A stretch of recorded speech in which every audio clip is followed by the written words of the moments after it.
explicando a Bíblia. Hoje estamos trabalhando o capítulo de número 25 do livro de Deuteronômio, este livro que é uma bênção de Deus, meu irmão. O versículo de número 4 do capítulo 25 do livro de Deuteronômio diz assim: ainda faz parte, irmãos, assim, indireta, digamos assim, dessa primeira perícope, que diz assim: não atarás a boca ao boi quando trilhar.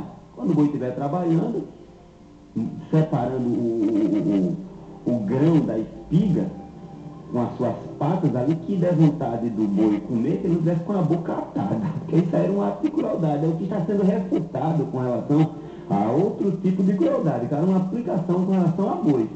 Paulo, ele utiliza-se deste versículo, aplicando esse mesmo versículo, a dedicação que alguém tem à obra de Deus, cujo serviço é digno de recompensa pelos homens. O trabalhador é digno do seu salário, até fala assim. E diz mais: então eu estava ali porventura falando de boi, né? Faz uma pergunta assim, retórica, cuja resposta é óbvia, no sentido aplicativo do texto. Ele disse, Paulo, que Deus, ou Moisés, não estava se referindo literalmente ao boi. É verdade. Nesse contexto, Moisés está confrontando o princípio do respeito aos animais irracionais, para incutir na minha e na sua mente, daquele povo hebreu, principalmente quem foi dirigido primariamente o texto, o dever de respeitar a dignidade humana. Esse é o princípio, a dignidade humana do nosso semelhante.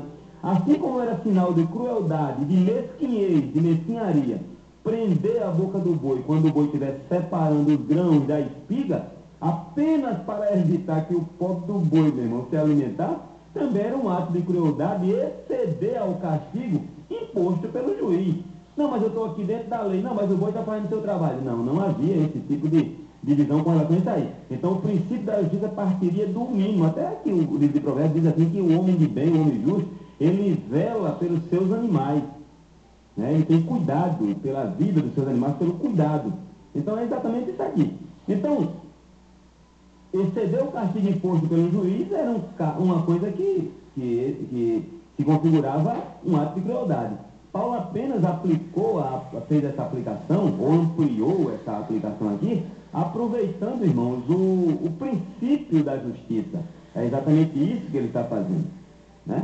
Quando a gente chega a partir do versículo de número 5, aí a coisa toma já uma outra medida, uma outra vertente, digamos assim, mas ainda considerando o princípio da justiça, ou do dever do cidadão. A gente ouve muito, meu irmão, que o direito, ele inicia a partir do momento do cumprimento dos deveres. É verdade, não tenhamos dúvidas disso aí.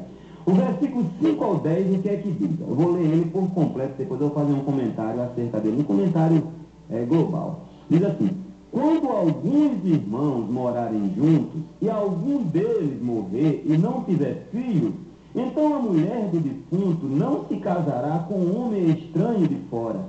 Seu cunhado entrará a ela e a tomará por mulher e fará a obrigação de cunhado para com ela. Se casaria com a viúva.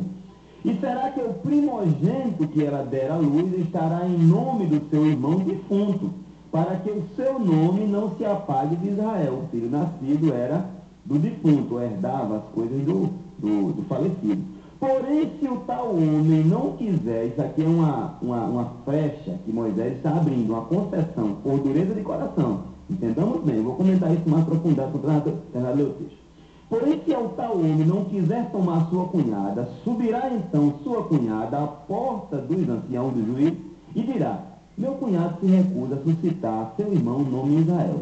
Não quer fazer para comigo o dever de cunhado. Então os anciãos da cidade o chamarão e com ele falarão. E se ele ficar nisto e disser: não quero tomá-la, ele tinha direito de fazer isso aí.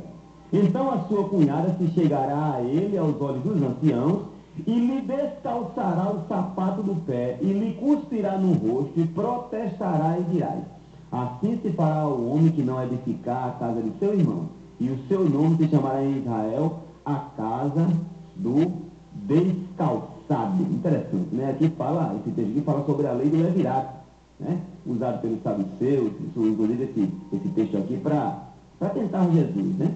Jesus viveu em cidades, irmãos, espiritualmente carentes, cercado de inimigos, mas ele soube se sair de todas as situações que quiseram colocar ele em calça curta. Jesus, ele é hábil e ensina os seus a terem essa habilidade, e dá inclusive dons sobrenaturais a alguns, para que tenham uma habilidade até mais especial. É o dom, assim, de palavra da sabedoria, de palavra da ciência, nesse sentido. Isso não é uma questão de cultura que você aprende em academia, ou que é um dote natural que muitas pessoas não estão nem crentes têm. Isso é uma coisa que é dom. Isso aí inicia a partir do batismo com o Espírito Santo.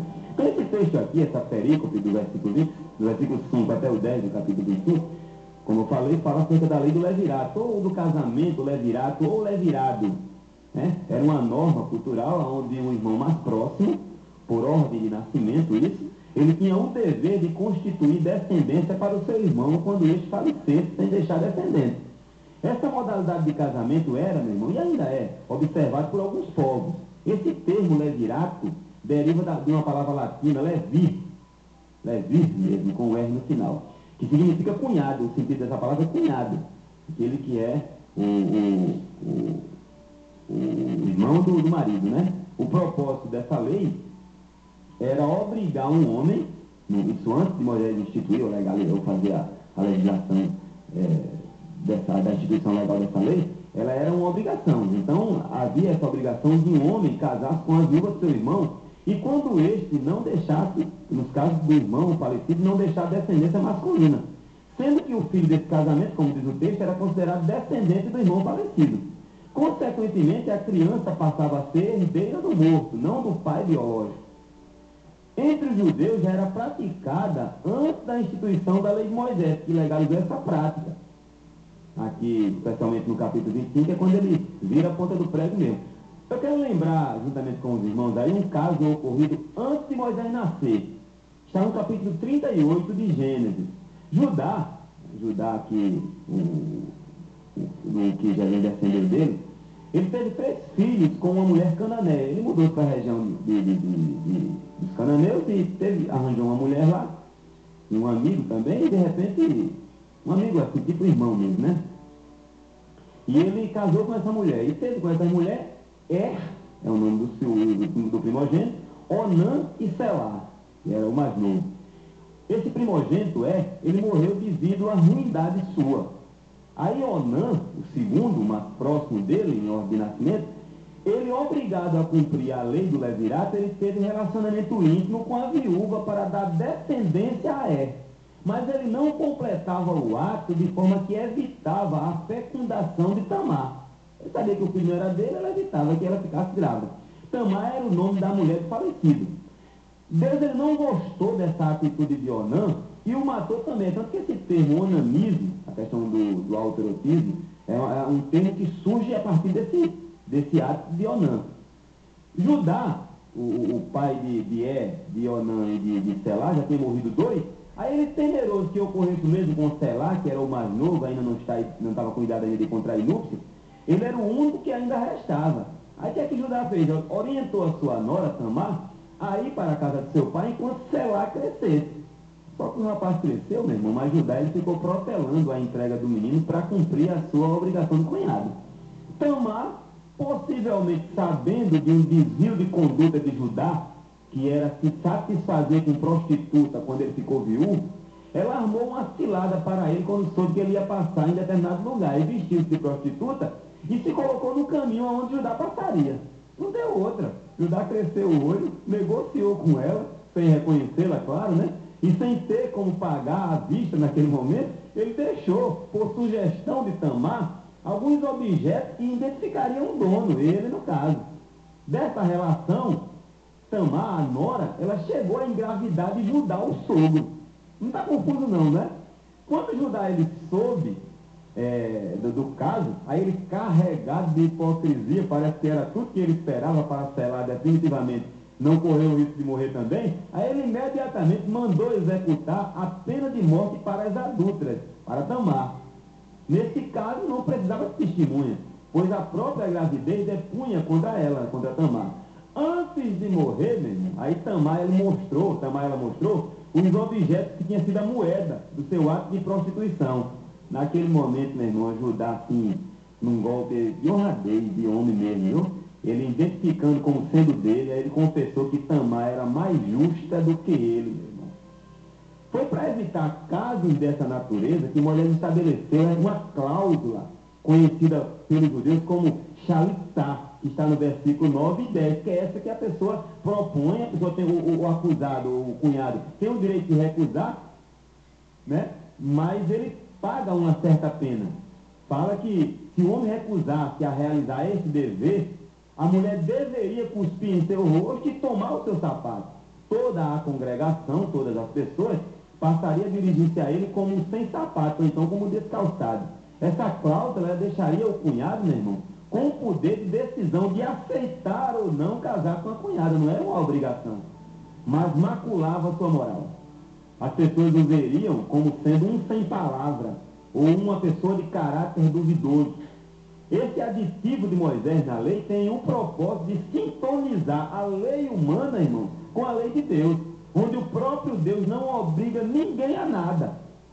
Agora, meu irmão, sabendo eu e sabendo você, assim como aquela pessoa daquela época descumprisse a lei do levirato, ou que a gente cumpre qualquer lei, a gente vai sofrer as sanções da lei.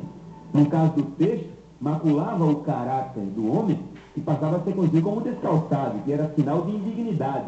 Jamais teria condições morais para defender a sua hombridade. Né? É tanto que essa coisa é uma coisa tão ao pé da letra que os escravos eles costumavam andar descalços. Aquela pessoa, mesmo sem ser, mas andando descalço, aí tinha já esse rótulo em si. No caso de desprezar, já buscando para os nossos dias, no caso de desprezar o sacrifício de Jesus, que não é obrigado, a graça dentro do meu coração, ela pode ser redigida, eu posso não aceitar essa graça, eu não fazer caso dela.